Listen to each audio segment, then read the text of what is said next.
microphone to show the actors that we can communicate in a theatre. Ladies and gentlemen, forgive me, I'm going to be speaking English and the show is going to be in English. No problem. But I'm sure that you all know the story of the Bacchae, so there will be no problem for anyone.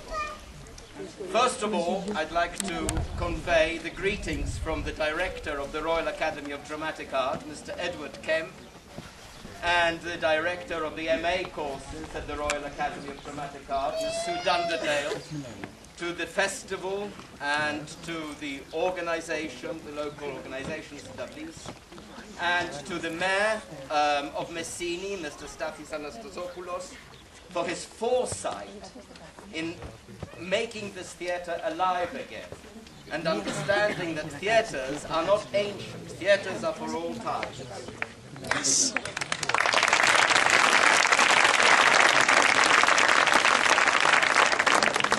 At the Royal Academy of Dramatic Art, we believe also that the ancient words, the wise ancient words spoken 2,500 years ago, which were meant to discuss new civilization, a new culture, new politismo, are as important today as they were then. Humanity has not changed, only the circumstances change. And we need to continue to discuss our culture and our civilization and our common humanity. And that is why the theatre is the most wonderful place to exchange that and have a live actor with a live audience communicating and talking to each other and understanding that words have not lost their meaning. And while we're teaching our actors at the Royal Academy of Dramatic Art in London, we want them to understand that words are not there just to learn and to respect, but the words are there to understand and to use. And it's the use of the words that is most important to us, turning words into actions. And I hope that you will enjoy this performance from our own students. I'd like to add that the students have prepared this performance on their own. It is totally their own work. It is directed by our student from the MA course in theatre directing, and the performance is given by the students of our MA in theatre laboratory. And they have worked on it during their holiday because they wanted so much to come to your festival, and they're delighted that you've invited them. So, Ms. Whitney Mosery, just to say 2 words about the adaptation of the play, and then we go. Okay. Whitney.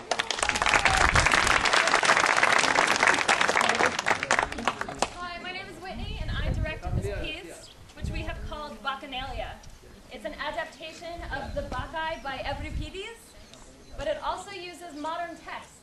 We use an adaptation by Charles Mee, who's an American playwright. And we also use a British playwright from the 1970s named Vole Soyinka. But we also went back into your heritage and to your history, and we used texts from the Homeric Hymns to Dionysus as well. So it's sort of a whole cross-section from 2,000 years ago until today of what Dionysus has meant to us and to you as a culture. And what we like to do is to show you how it has impacted us, to take your past and to show you how it's become our future. So thank you for having us. We hope you enjoy. If I'm butter, then he's a hot knife. He makes my heart a cinema scope. He's showing the dancing bird of paradise. If I'm butter, if I'm butter. If I'm butter, then he's a hot knife. He makes my heart a cinema scope. He's showing the dancing bird of paradise. He excites me. Must be like a Genesis rhythm. I get feisty whenever I'm with him. If I'm butter, if I'm butter. If I'm butter, then he's a hot knife. He makes my heart a cinema scope. He's showing the dancing bird of paradise.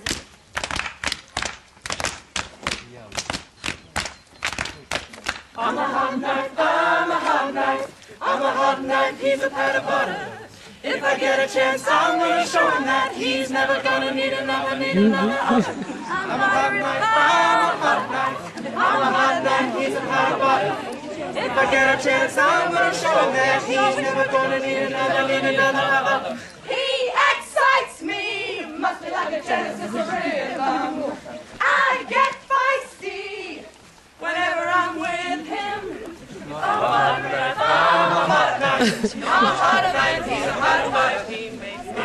chance, I'm gonna show him that he's never gonna need another, Me too. Kateva. He's a hot knife, he makes my heart dance. I'm gonna show him that he's never gonna need another round. He excites me, must be like a Genesis of rhythm. I get feisty whenever I'm with him. I'm a hot knife, and he's a hot knife. If I get a chance, I must show. He's showing the dancing bird. Ποιος είναι αυτός? Ποιο είναι το όνομά του? Περιπλανόμενος από εξωτικές χώρες, με καρδιά φτιαγμένη από σίδερο, ελέγχει τη δύναμη του κάθε εχθρού. Λαμπερές φλόγες πηδάνε έξω από τα στραφερά του μάτια, όπως τις λίμνες του πια. Βαδίζει μέσα στην άριστη μας πόλη. Ένας θεός έρχεται, δημιουργώντας νόμους και από τερατώδη πράγματα την πόλη να απελευθερώσει. Κάθε προσβολή θα τιμωρείται. Με πόδες κυνηγιού και νευρίδα από δέρμα ελαφιού ντυμένος, έρχεται σε μας. Η ροή του χρόνου τελειώνει τα πάντα. Στεφανωμένος με κισό. Προτερός. Διόνυσος!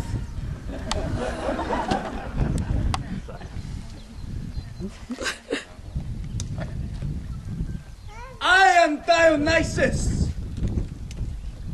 I am Bacchus, Bromius, and the others. Dithyrambo's and Euripides.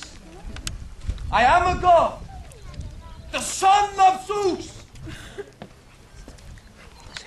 But I have assumed the semblance of a mortal and come to Thebes, where my mother Semele, the daughter of King Cadmos, gave birth to me. But her midwife was the lightning bolt that killed her.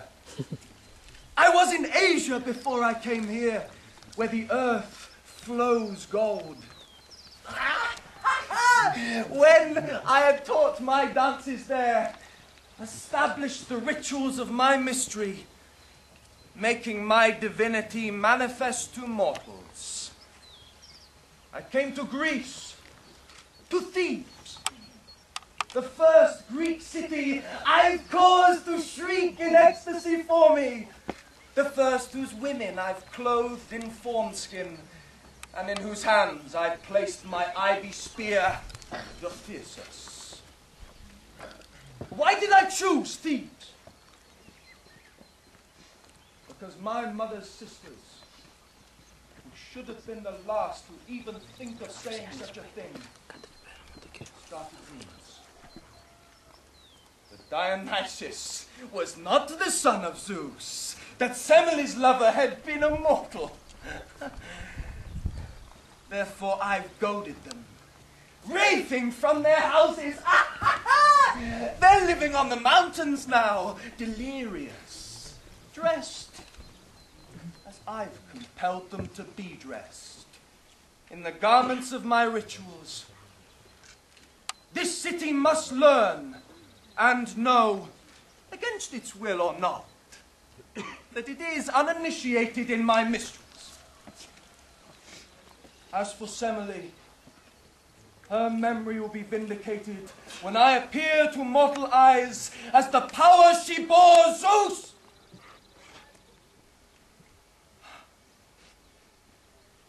Cadmos has abdicated now to Pentheus, the son of R.A.D.A.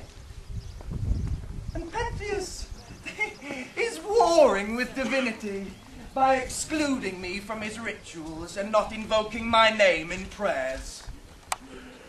Because of this, I am going to demonstrate to him and to all Greece the god I really am. This is why I have assumed a mortal shape, shedding my divine form for a human's. Now, women, come! All you who left the ramparts of Tmolus, left Lydia, left barbarian lands, left your homes, left Thebes to follow me and worship me. My women, come!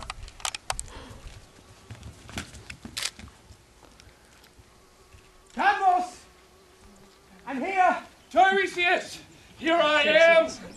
They say to me, you're an old man, take it easy. And I say to them, well, what am I saving it for?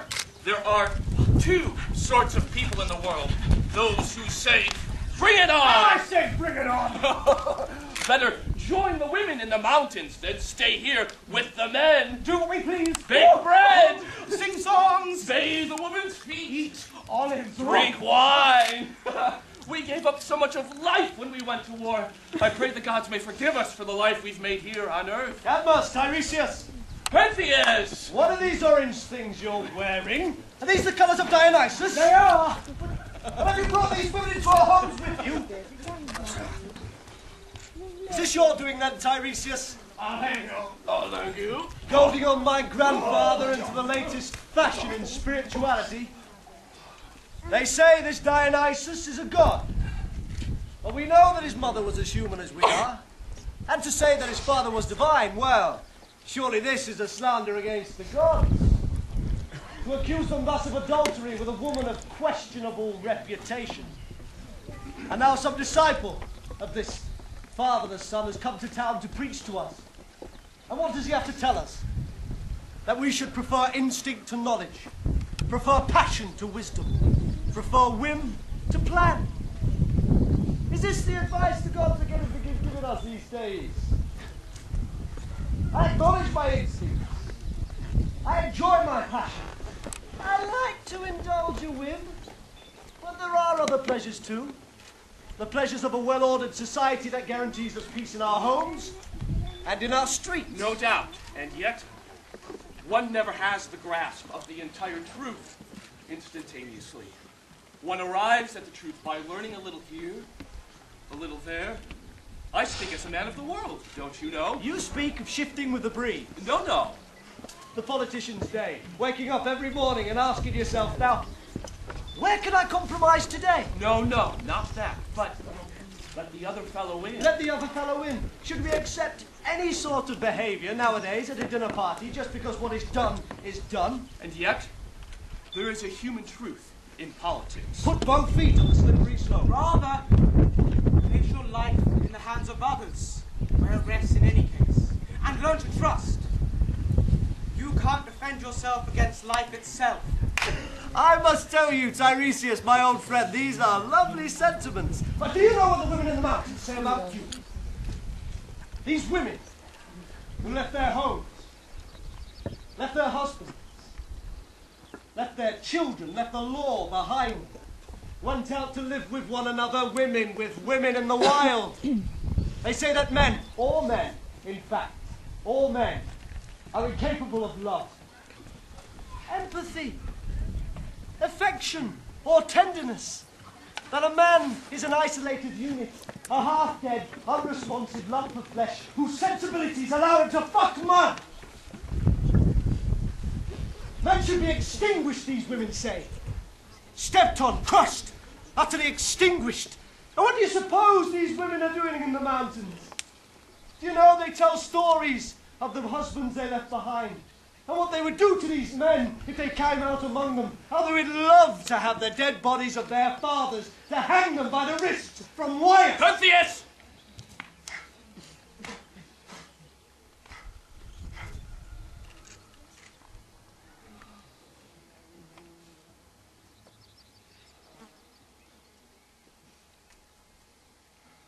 Are there not women who are athletes? And those who are not?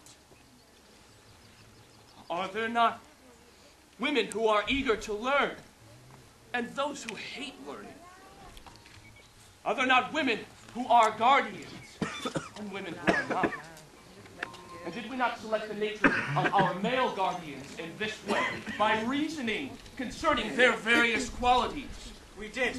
And if these women and men have the same nature insofar as these qualities are concerned, and these are the qualities necessary for the guardianship of this city, should the women not share the duties with the men? Absolutely. Since they are similar and capable in their nature. And should we not join them, the way that one would seek the company of any who possess such qualities? Certainly. So you see, we are going to join the women in the mountain. These are not wise guardians of the home and of the state. These are women who have abandoned all notions of civility. These are wild women. Your mother, my daughter, is among these women. Your daughter is out of her senses. Or rather, in her senses, which is to say, sensible at last. I'll go now, at once. I'll take some men, find this effeminate stranger who prains our women. I'll bring him here, and he will be judged.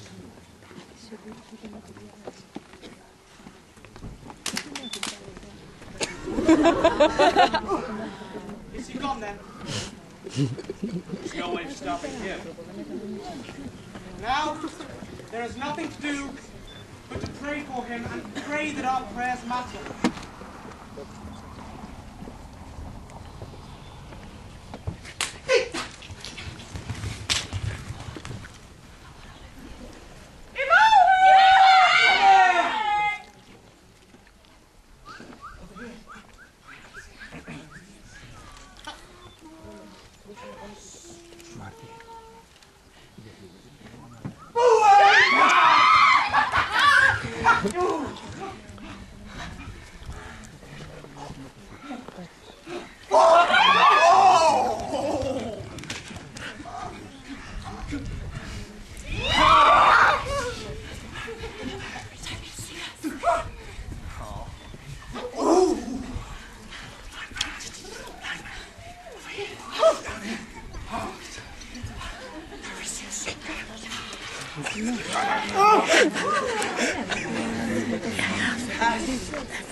I am the gentle, jealous joy,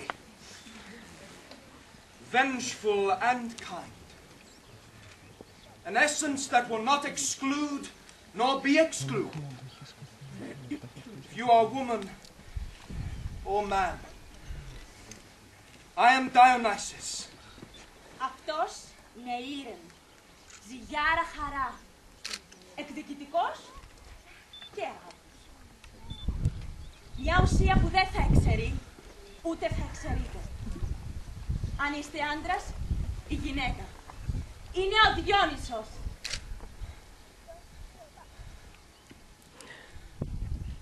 Accept. Δεχτείτε. Ivohe!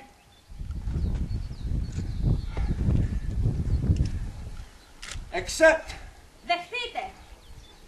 Ivohe! Ivohe! Ah! Ooh! I'm a hot knife, I'm a hot knife. I'm a hot knife, he's a pat of butter. If I get a chance, I'm gonna show him that he's never gonna need another other.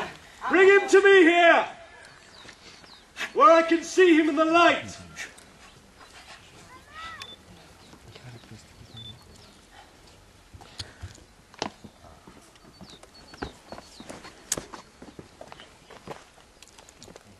You gave up at once. Never flinched. Held your hands out in front of you, stood there smiling as they clasped the chains on you. You didn't care. But you've got nowhere to go now. So, lovely garden. A complexion cultivated in the darkness, not the light of day. Am I right? Lovely hair. Not the coiffure of a wrestler. Did you want to wrestle? So you flirt with him, would you? Who is this god whose worship you bring with you? Dionysus, the son of Zeus. The son of Zeus? You have some evidence of it? Yes. I'm told he's a drunk. Oh, I think that's a nasty rumor. And how did you see this god? In a dream, was it? In daylight, like today. Indeed. And what form did he take? Oh, whatever form he liked. Do you wear rubber? Rubber? Yes, rubber, you know, like rubber stockings, or in the summer, rubber shorts, or rubber skirts, or even, oh, you know, rubber underwear. No! Oh, I thought you might. You know I have the power to put you in a prison cell and leave you there. Leave me, yes, but not keep me. Not keep you? I'd come out whenever I wanted. Oh, you believe in miracles, do you? Of course I do. These human beings. Unfathomable creatures. I'll put you in chains. I'll put you in a cell. Out of my sight. I don't want to touch you.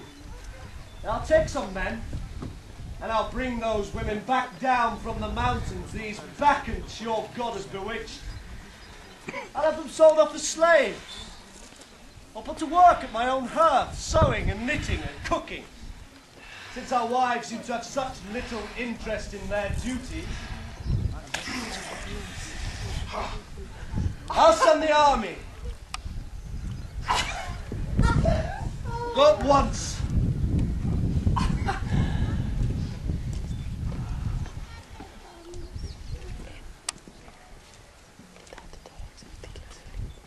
I have entered into certain things wonderfully deep. I have gone into the deep shadows. I take this knowledge in my hand and I squeeze it hard like an orange to get the sweet, sweet juice from it. My soul goes blindly seeking. I cry out after some unknown thing. I shall go mad, I shall go mad. I shall be filled with pleasure so deep and pain so intense. I will go drunk with the fullness of life.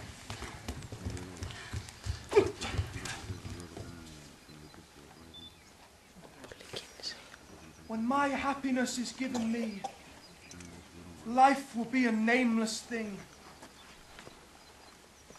It will seethe and roar.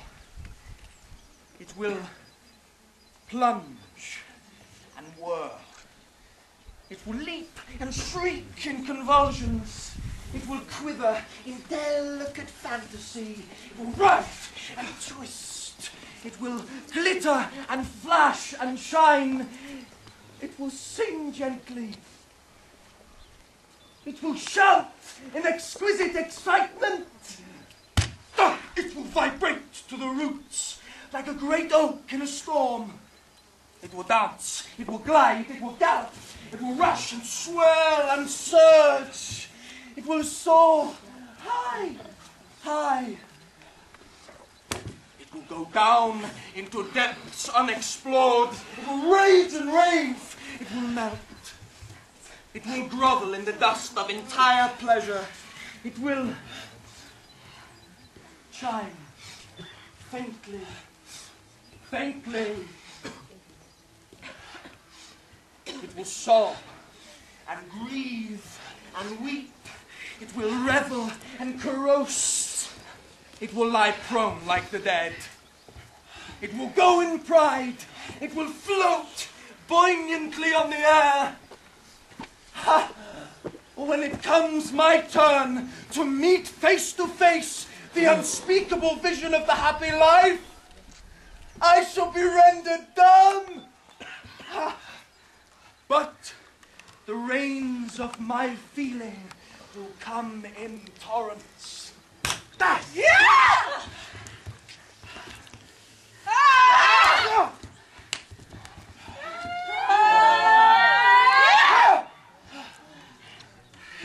It's happening. Oh. It's happening. Pentheus's palace is crumbling. Messene, cool. It's happening. Oh.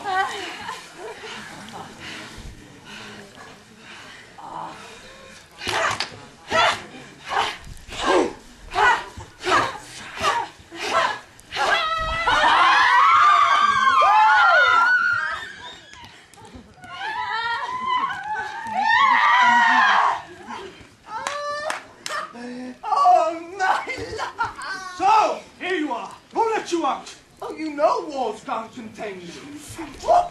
Oh! If I catch the one who set you free, I'll nail him to the wall myself.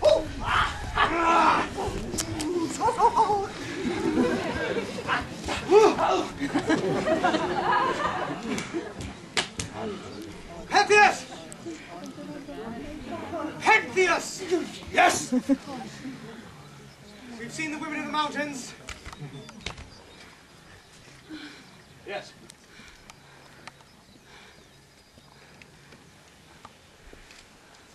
We've seen the women in the mountains. We went with a small group, very discreet. But they wouldn't listen to us, the women, I mean. Ignored us, absolutely, no matter what we said. They were lying there in the trees, old women and young, some no more than girls, lying around like animals. Ow! One young woman giving her breast to a fawn. Doing what they pleased, stretched out by a stream, bathing each other. I don't know what. I didn't want to know. Eating berries, no one in charge as far as we could tell. Total hedonists is what they were. Kissing and licking, that sort of thing. But these women caught on we were spying on them. All of a sudden they turned on us with their sharpened sticks and clubs. I gave them an ultimatum not to use any weapons. They wouldn't pay us any attention, so I gave the order to my men and we went in. I mean, we were not unarmed ourselves. We had bats and we were going to use them. But these women, with their nails and their rocks and their sharpened sticks, they forced us back. I yelled at my men, all is fair, hold your ground.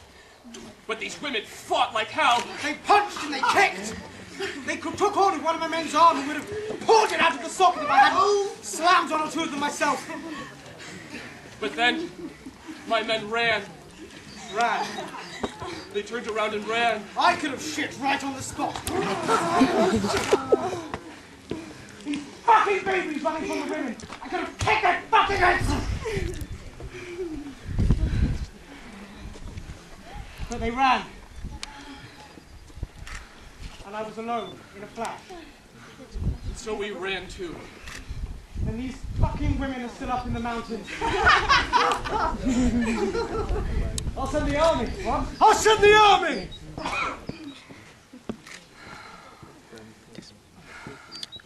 It may be that these women have never seen what it is to fight. What a man can do when the rules of restraint are taken off. A man in ecstasy becomes a violent storm, emerges with the cosmos, racing toward death's gate like a bullet to its target. And should the waves crash purple above him, he will already be all long past consciousness. He will be like a wave gliding back.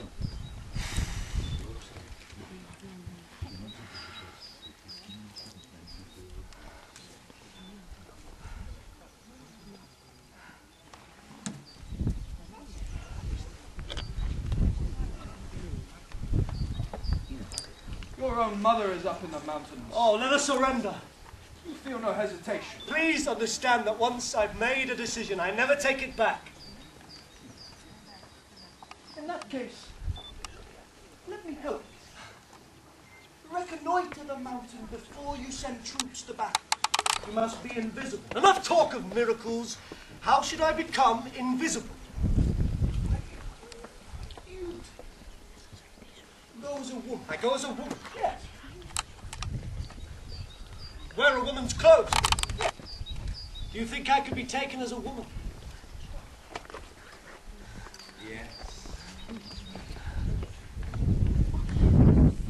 I'll help you get ready.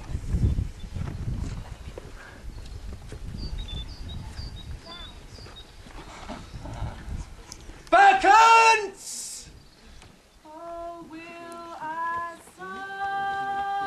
sometime in the all-night dances dance again, barefoot right again in Bacchus. Oh,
Come with me then.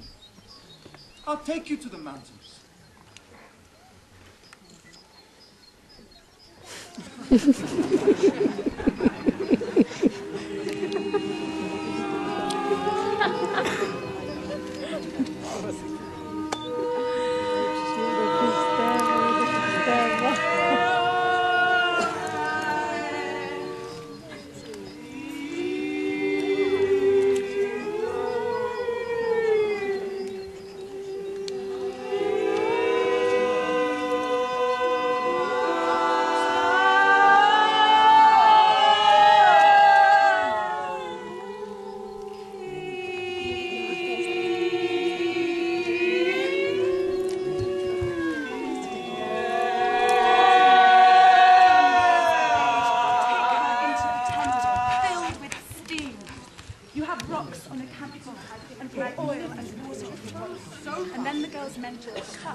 And all the other women rub oil and juices into them. And the way we get those is the girl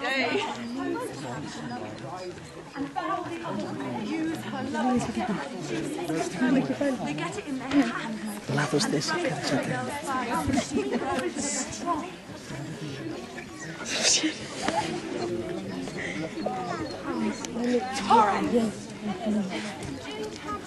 It is, I think, magnificent of me to have got there so far with no training other than that of the sand and the bones.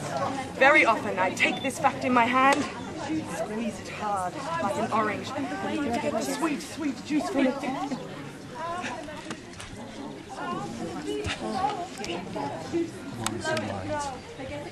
I stood at the edge of the world. I step away and I fall off. I do not take a step. When it comes my turn to meet face to face, some unspeakable vision I do not take a step. I shall be rendered dumb!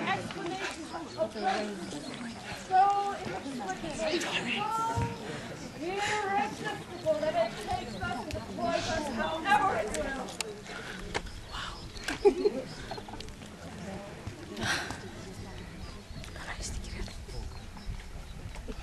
I have within me an unusual intensity of life. I can feel. I have a marvelous capacity for happiness and for misery.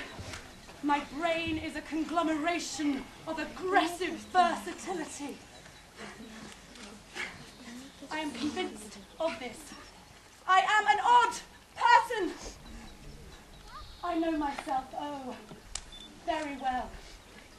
I have attained an egotism that is rare indeed. I have gone into the deep shadows. I have hunted for even a suggestion of a parallel among the several hundred persons I call acquaintances, but in vain. There are none to compare to me. There are people of varying depths and intricacies of character, but none to compare to me. If I chance to give others but a glimpse of the real workings of my mind,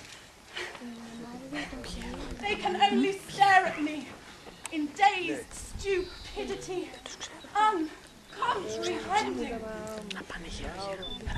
And yet, I have entered into certain things. I know things. I know that I know them. I know that I know that I know them, which is a fine psychological point. Along some lines, I have come to the edge of the world. A step more, and I fall off. I stand along the edge.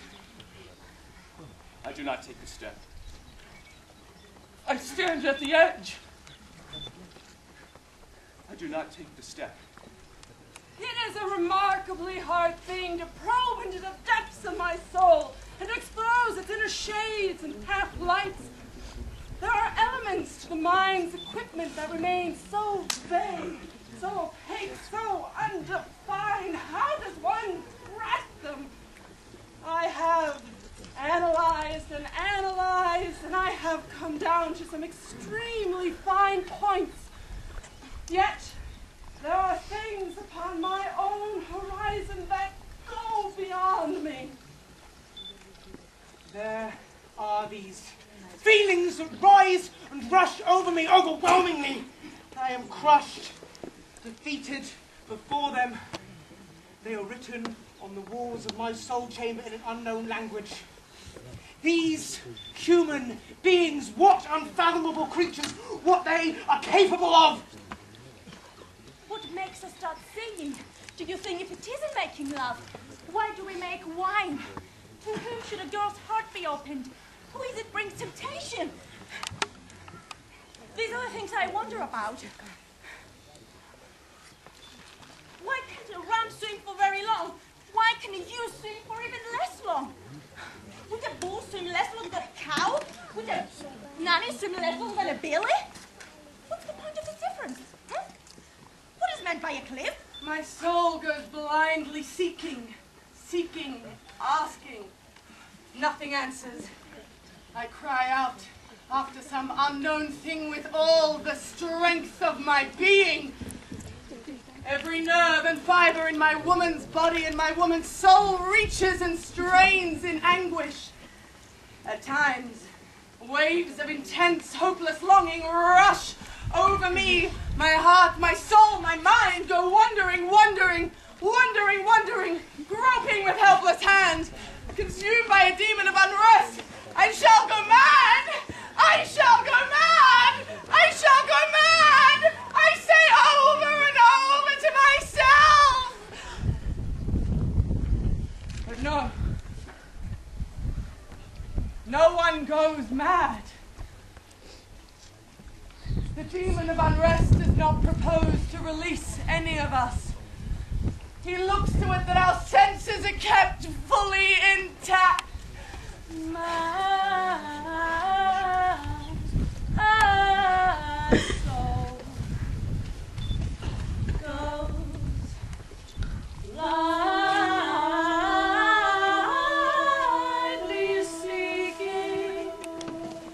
seeking, asking, nothing answers.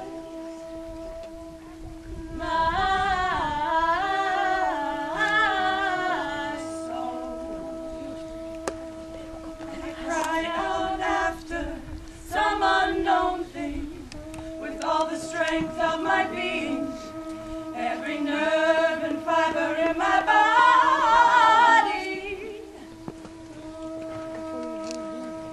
My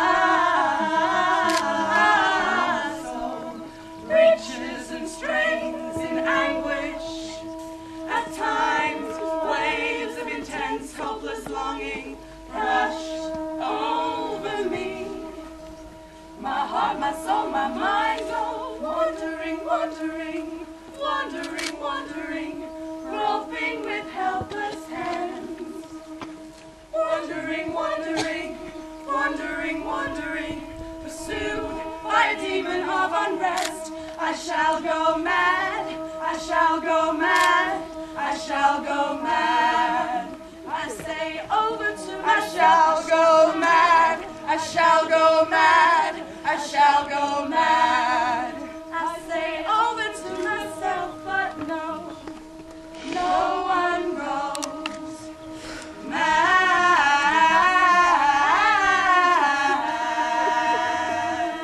Amen! I said amen! Who's this? A visitor. I'm a visitor come to join you. Who? A woman. Like you. Come ahead then. Don't hang back.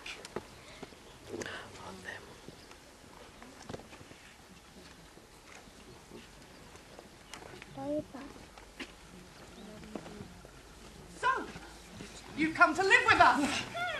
What sort of woman would you say you are? Well, I'm a sort of a usual woman. What's that? Some women, they say, women are close to nature. Women are nurturing. Women are communal. Women are cooperative. Let me ask you, what kind of talk is this? I mean, I'm getting a little tired of the Bambi mentality. And anyway, is nature good? After my grandmother died, we dug her up again. We dug down and the coffin had disintegrated. There was only the skeleton left. Something like a mummy. Gives you a chill. So, we drew out the wood and the straw from this mattress that they put in the coffin, and the clothes and the socks had sort of dissolved. And first we took the head, the skull. The idea is that when you exhume a body, your ancestors return and live with you. You keep them around you. You don't just cut yourself off. Grandma had 2 teeth and eyes. Other than that, we are not recognizable. We are all one thing. So, we took the big bones, the arms, the spine, the legs, and we put the feet in socks up to the elbows. And after we got them out, we spread them out in the sun, and we cleaned them with vinegar, and we oiled them, and we covered them with a white napkin. When you're talking blood and bones, you're talking women's work. Of all human qualities, the greatest is sympathy. Or compassion. Or compassion! The clouds. Or snow. I like anything that falls from the sky, except sleet. Or hail. I like hail. The sound of a flute from a distance. Or when you hear it nearby, and then it moves away. Or the other way around. And the wind! A brisk wind! Or a moist, gentle wind that blows in the evenings. There are things that are near but distant at the same time. I pray that I could see everything once more. Everything that I've seen, lived through, suffered in the whole of the universe. Because I am amazed by the bodies that are used and abused on the earth from generation to generation. Here where we live, a woman's pulse can be sharp as a hook, fine as a hair, taut as a music string, dead as a rock, smooth as a flowing stream. How is your heart beating? What would you say is normal?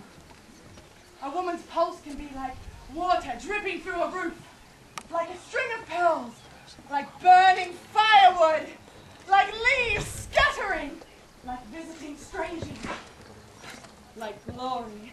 How many beautiful songs have you heard? From all over the world. Choirs of all kinds, the workers in the field, piano virtuosos, orchestras, wandering dilettantes, uplifting heart and mind. The voice of God is a hummingbird, or human voice, or orange blossom, or pearl rose of India, or the white flowers my friend planted in my heart without thinking. What's this? This is not your hair. Yes, it is. No, this is not your hair. Whose dress is this? Please don't touch me. Are you lying to me then? Sneaking into our world, pretending to be a friend, but all the time you had some other idea in mind? So you had no intention of joining us, only of watching us! What does this mean? Didn't we welcome you? Didn't we open our hearts to you? Didn't we care for you and all you can think to do is to lie to us?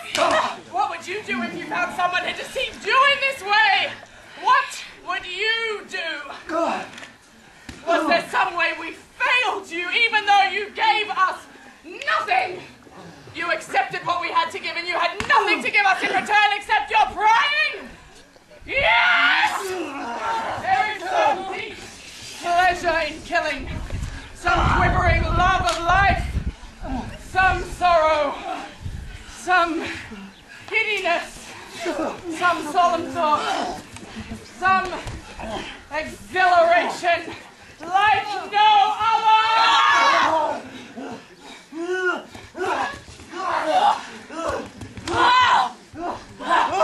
Mother, it's me! It's your son, Pentheus!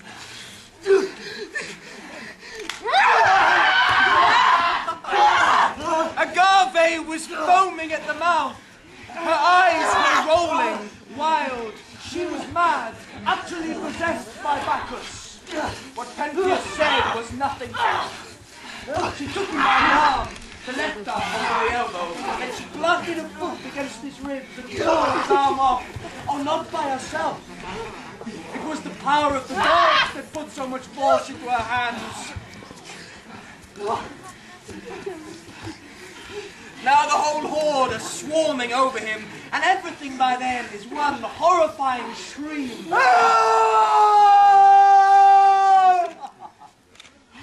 One had one of his forearms, one had one of his feet still warm in its sandals. And all the women, all those bloody hands, they were throwing pieces of him back and forth between them as though it were a game.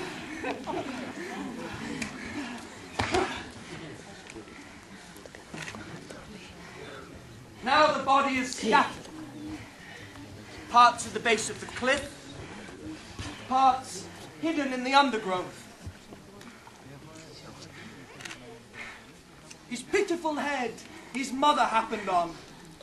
She took it in her hands, impaled it like a mountain lion on her thyrsus, and now she's carrying it home.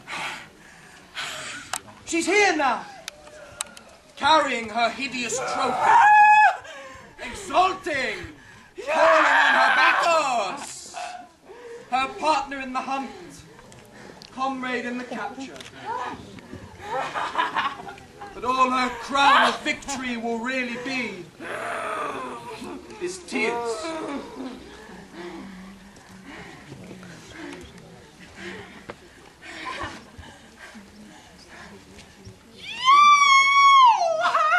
Agave!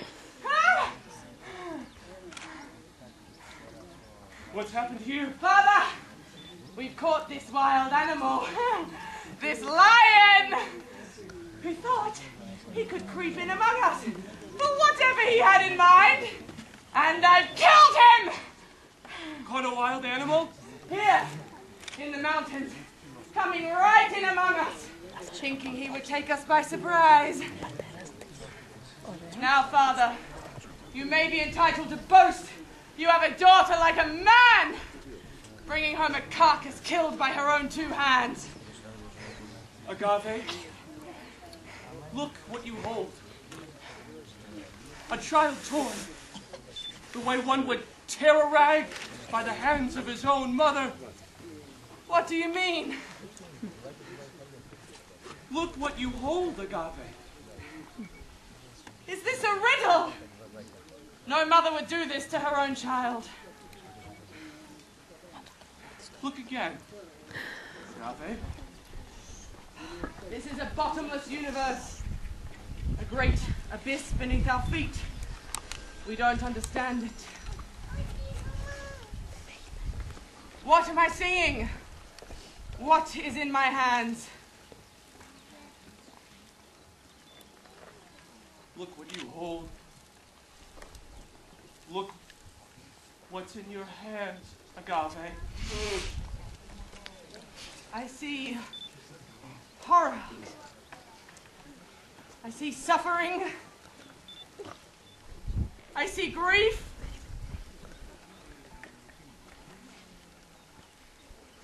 Does it still look like a lion?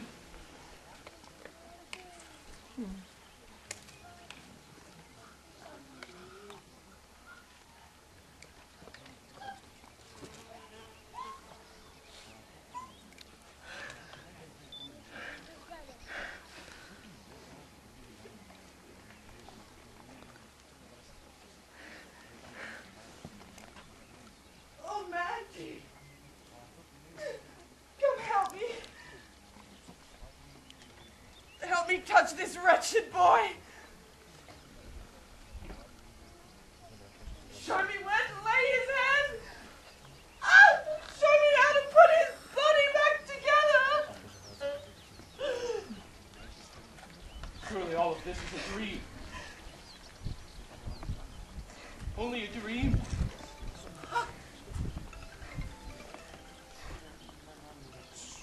These human beings. What unfathomable unreasonable creatures. In the end, when they feel themselves suffocated, covered over finally in a gully filled with rubble, swallowed up by the earth, the thought rushes up unbidden. It's only a dream.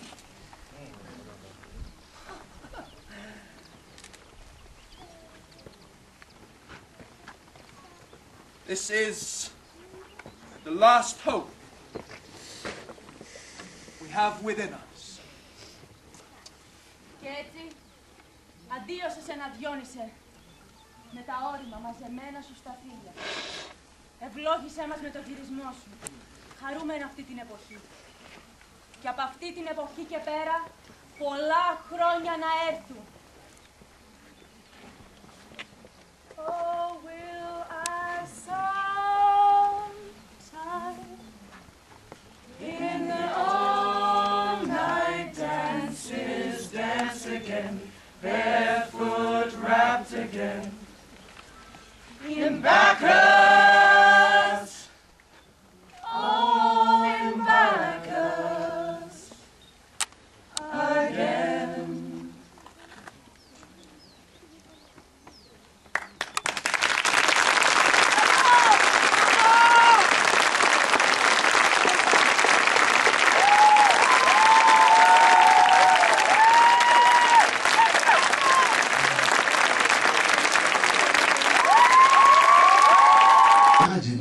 So talented young men and women would play here a Bacchic play near the mountain of Dionysus here. This is called Eva Mountain, the mountain of Dionysus. Yes, and the women from Athens and from the area were chasing Dionysus up there every winter. It means you. It means you. Λοιπόν, αγαπητοί φίλοι, καταλαβαίνετε τη χαρά μου και τη συγκίνησή μου μετά από ένα τέτοιο έργο εδώ μέσα σε αυτό το χώρο. Δεν μπορούσα να φανταστώ, I came here 26 years ago, ότι θα λάμβανε χώρα ένα τέτοιο δρόμενο εδώ μέσα σε αυτό το χώρο. Δεν μπορεί κανείς να καταλάβει πόσο ικανοποιημένος μπορεί να είμαι εγώ, όπως και εσείς φυσικά όλοι. Διότι έρχονται από Αγγλία, από όλο τον κόσμο πια, σχολεία, για να παίξουν εδώ θέατρο, αρχαίο θέατρο μέσα σε αυτό το χώρο. Δηλαδή το ζωντάνεμα αυτού του μνημείου δεν είναι μόνο το ίδιο το μνημείο, αυτό χαιρόμαστε καθισμένοι, αλλά ότι παίζεται εδώ και ένα αρχαίο δρόμενο, έτσι δεν είναι. Με ένα τέτοιο πρωτότυπο, original way, ένα τέτοιο πρωτότυπο τρόπο όπως τα παιδιά αυτά που το ζωντανεύουν. Εγώ πιστεύω ότι το αρχαίο δράμα ακόμα και στην Επίδαυρο έχει πια ξεπεραστεί ο τρόπος με τον οποίο παίζεται σήμερα, έτσι δεν είναι. Πρέπει να ζήσουμε κάτι τέτοιο σαν αυτό που είδαμε σήμερα.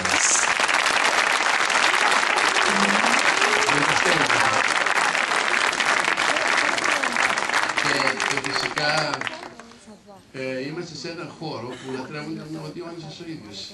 Όπως και στους Δελφούς, ξέρετε, δεν ήταν μόνο το Απολλώνιον, το πνεύμα του ορθολογισμού, αλλά ο Διόνυσος 4 μήνες, τους σημερινούς μήνες, τους 4, οι Δελφοί ηχούσαν από τον διονυσιακό διθύραμβο, όπως λέμε, όχι τον Πεάνα, τον Απολλώνιο, αλλά τον διθύραμβο, τον Μπακχικό. Και πηγαίναν πραγματικά γυναίκες, πραγματικές γυναίκες από την Αθήνα, οι λεγόμενες μενάδες και τοπικές θειάδες, ντυμένες σαν μενάδες, ζωντανά πλάσματα όπως αυτά που είδαμε, και παίζανε, αναζητούσαν τον Διόνυσο Λυκνίτη πάνω στον Παρνασσό.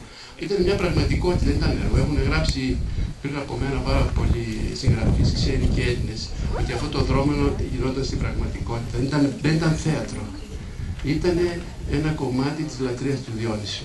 Μετά έγινε θέατρο. Αλλά παρόλα αυτά, ενώ παράλληλα υπήρχε θέατρο, υπήρχε και πραγματικότητα που την ζούσαν πάνω στον Παρνασσό. Οι γυναίκες αυτές ξασιάζονταν, πίναν κρασί, κατασπάραζαν όχι τον Πανθέα, αλλά κατσίκια, πρόβατα κτλ. Και κάποτε με την έκσταση της μέθης του χειμώνα, μετά από ενοποσία και χορό δυνατό, κατέβηκαν από τον Παρνασσό για να φτάσουν στους Δελφούς και παρέκλειναν και πήγαν σε μια εχθρική χώρα στην Άμφιση και συνέλαβαν. Καταλαβαίνετε. Αυτό είναι ιστορικό γεγονός, δεν είναι παραμύθι. it's not a dream. It's a reality. Και βέβαια είναι η πρώτη φορά που παίζεται ένα τόσο δυνατό διονυσιακό βακχικό έργο δίπλα στην Εύα, όπου λατρεύονταν ο Διόνυσος. Και μέσα στο θέατρο βρήκαμε επιγραφή όπου κάποιος αγωνοθέτης, ο οποίος ήταν αγωνοθέτης των Διονυσίων, της γιορτής προς τιμήν του Διόνυσου, τιμάται εκεί με ένα άγαλμα χάλκιν. Θα δείτε την επιγραφή στο στάδιο. Αυτά τα ολίγα, thank you very much.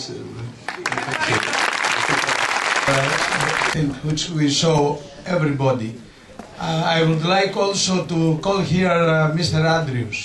Που κάθε μήνα βλέπουμε και καινούρια ευρήματα να έρχονται στην επιφάνεια των καθηγητών. Director of the MA courses and their support for this wonderful idea of creating an international festival for young students to play ancient theatre. I think it shows your enlightenment and it shows your investment in the future, which is a great, great achievement. And what we would like to do is to join you in not only learning the ancient words, in understanding the ancient words, but most importantly, in using the ancient words for the development of our civilization. Thank you very much.